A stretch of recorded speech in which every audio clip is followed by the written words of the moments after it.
She's ready for cake. Yeah, I'm ready. Will you pray with me? Loving God, may the words of my mouth and the meditations of our hearts be acceptable in your sight. You are rock and our Redeemer. Amen. Denise Levertov has a poem entitled The Fountain. Don't say there is no water to solace the dryness of our hearts. I have seen the fountain springing out of the rock wall and you drinking there. And I too, before your eyes, found footholds and climbed to drink the cool water. The woman of that place, shading her eyes, frowned as she watched, but not because she grudged the water, only because she was waiting to see we drank our fill and were refreshed. Don't say there is no water. That fountain is there among its scalloped green and gray stones.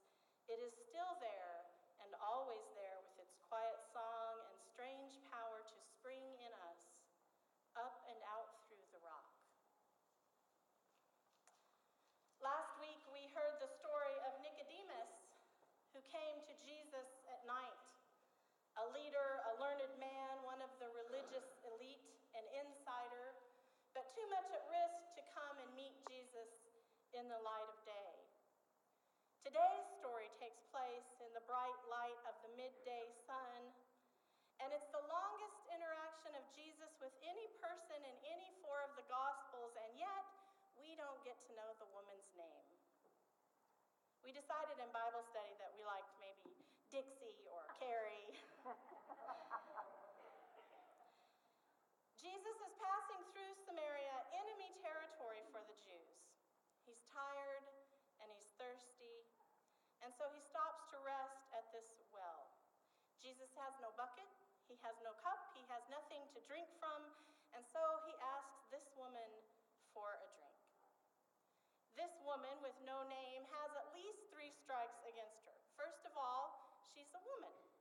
Men and women, especially strangers, did not interact in the ancient Near East, and especially not at the local watering hole.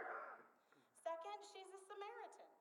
Jews and Samaritans were enemies of at least 100 years at that time, and she questions Jesus, how is it that you, a Jew, ask me, a woman of Samaria, for a drink?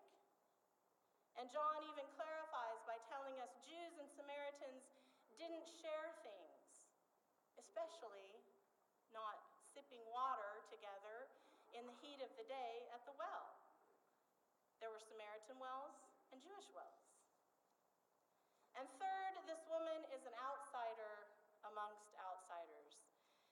It's inferred that she's maybe a bit of a shady lady since she's there in the heat of the day by herself. She hasn't come to the well when the other women would likely have come in the early morning when it's cooler. And Jesus tells her, you've had 5 husbands, and the man that you're with now isn't your husband. Now, this doesn't necessarily mean she's a woman of loose morals. Back then, a man could divorce his wife for any reason he chose by simply speaking her name 3 times and pronouncing them divorced, leaving a woman at that time with very little recourse if there wasn't another man to marry. Or a widow. If the brother wasn't available to marry, a woman was left on her own, forced into begging, or even worse, prostitution. So we know she's had 5 husbands, and the man she's with is not her husband. But Jesus crosses all these boundaries: geographical, social, religious, moral, and initiates a conversation with this 3-strike woman. Jesus breaks the rules to talk to an outsider. Now, we usually read and hear this passage, or I might, as our call to action to follow Jesus' example and ourselves reach out to those and cross lines and boundaries to reach out. What if this morning we thought the other way around? What if we asked ourselves, what rules is Jesus breaking to talk to me? What line is Jesus having to step across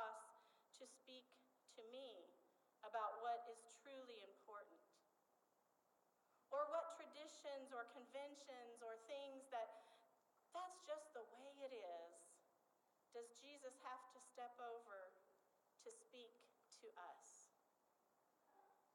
The conversation between Jesus and this woman turns to religion. And like Nicodemus, she hears Jesus' offer of living water in a literal sense. Wow, that'd be great, so I don't have to keep coming to this well and being rejected by the other women. I can have this water all the time. Give it to me. But then by mentioning some details of her life, the woman sees Jesus as a prophet. And finally, she goes back to the townspeople and she says, he can't be the Messiah, can he? The anointed one. And she tells them, come see a man who told me everything I ever did. And here we find ourselves again in the woman's shoes. There's a line that I hear at the end of that sentence, come see a man who told me everything I ever did. And she doesn't say it, but I think we hear it, and loves me anyway. So here we find ourselves, like the woman. Jesus meets us where we are, steps across whatever lines, whatever boundaries, whatever obstacles may be in the way, and offers us salvation, offers us living water. Salvation as in a salve, a healing, that which restores us. Our long list of sins, shortcomings, brokenness, our past, Jesus knows it all and loves us anyway. Eugene Peterson, in his translation, Jesus says to the woman, the time is coming, it has in fact come, when what you're called will not matter, and where you go to worship will not matter. It's who you are and the way you live that count before God. Your worship must engage your spirit in the pursuit of truth. That's the kind of people God is out looking for, those who are simply and honestly themselves before God in their worship. God is sheer being itself, spirit. Those who worship God must do it out of their very being, their spirits, their true selves in adoration. Our true selves. It's our true selves that meet Jesus there in the glaring heat of the day at the well. It's our true selves that Jesus meets and loves anyway. He offers us living water, and not us alone. We come to the well with all who are thirsty. And I think of the transgender woman who asked me, would I be welcome at your church? And I think of the gay couple who asked me to baptize their infant daughter because their home church refused, and refused them communion as well. And I see them at that well, and Jesus meeting them there. And I think of the homeless man who came to our church in Hawaii almost every Sunday, but never entered the sanctuary because he said, my clothes aren't nice enough, and I haven't had a bath in a long time. And I think of the unwed pregnant teen asked to leave the church choir even as they practiced the Christmas cantata. And I think of Carrie, divorced minister, imperfect, broken in places, a little proud, a little stubborn, all too human. And I see us all there gathered at that well. And yet we sit and talk with Jesus in our known as our true selves, with all our brokenness, all our beauty.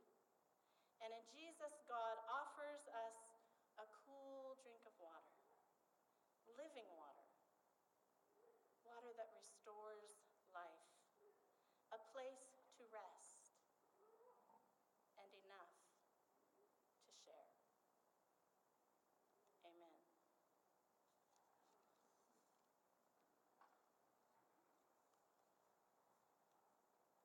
Now we can stand and sing. to stand in spirit or in body as we sing together our hymn of response, and anyone who would like to make a confession of faith and be baptized, or anyone who would like to join